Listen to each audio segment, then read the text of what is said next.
But why are his revelations so important? Privacy isn't about something to hide. It's about something to protect. Privacy is the right to the self, the foundation of all other rights. Freedom of speech doesn't mean very much. What it is that you actually think and figure, is this a good idea, is this a bad idea? Freedom of religion, the same thing. You either inherit a religion or you accept it from the state, but you don't know what it is for yourself. And moreover, right, privacy is not intended for the majority. Politicians don't need privacy. They're already powerful. They can already defend themselves. The majority can reshape society to their will. They don't need it that much. Vulnerable populations, people who are a little bit different, people who are a little bit unusual, people who don't fit in, even in a small way, you are the one that privacy is for. If you have nothing to hide, you have nothing to fear. That's no different than saying, you don't care about free speech because you have nothing to say. It's an antisocial argument. It doesn't matter what happens to my rights because I'm okay right now. I'm not different. I'm not interesting, and I don't need to be. And what you're saying is, I don't want freedom. I don't want liberty. I just want to be. And while you might agree with that, I think we can be better. I think the rights that we inherited are a blessing, something that we should protect and defend and ensure that not just this generation, but every other generation enjoys that and more. I think the fact that we have so many people joining us throughout the internet, I think the fact that we have so many people talking about this election and its implications for the world says that people do care. It's not that, people think, Donald Trump is the greatest person in the United States. It's the fact that maybe they did not prefer the other option.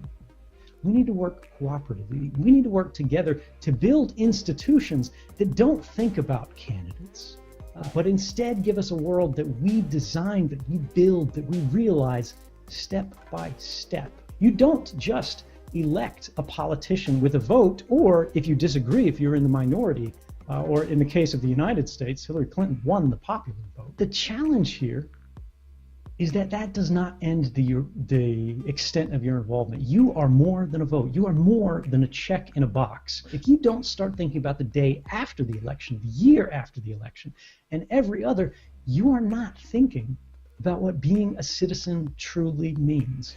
A lot of the conversation that's happening politically, particularly in the field of privacy, is an expert conversation. We're being excluded from it because it's too hard, it's too difficult. It takes a lot of study and understanding of obscure technology or arcane mathematics. And the idea here is you can't be expected to dedicate all of this time, all of this study. What you can do is that you say you care, and then you can act to make sure that those people who are experts have the ability, they have the platform, they have the resources, they have the support to actually achieve it. Support an organization that will. Send money to a group that has a history of standing up for civil liberties.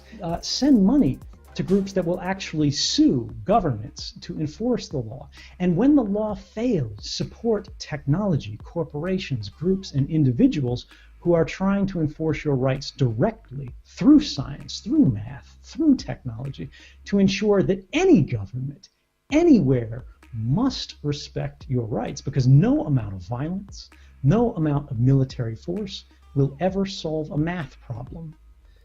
But the United States government charged me under very specific laws that are quite unusual in the United States. But they have used it increasingly against journalists. James Risen, one of the most famous reporters at the New York Times, called the current president's war on whistleblowers.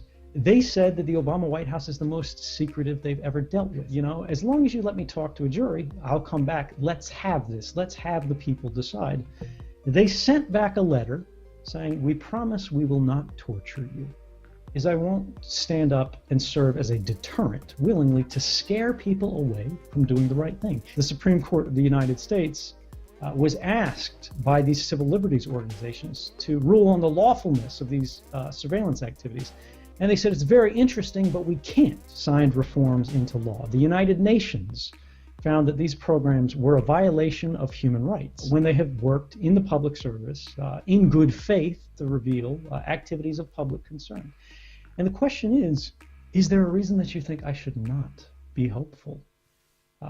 I think despite the challenges that we have in the United States, despite changes in government, despite statements made by our new president-elect. This is a nation that will strive to get better, but it is not the end of history. And if we work together, we can build something better, and we can enjoy a more free and more liberal society that benefits everyone, and prove once and for all that America has a greater commitment to justice than it does simply to the law. Now, the president of Russia has previously said on camera that the people of Russia consider me a human rights defender.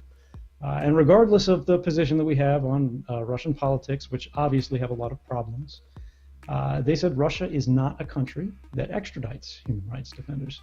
If I was worried about safety, was all that I cared about, I would still be in Hawaii. I never expected it to make it out of Hawaii. But the bottom line is this: I'm comfortable with the choices that I made. I'm proud of the choices that I made. I think I did the right thing. And wow, I can't predict what the future looks like. I don't know what's going to happen tomorrow. I think as long as we do our best to live in accordance with our values, we don't have to worry about what happens tomorrow, because today is enough.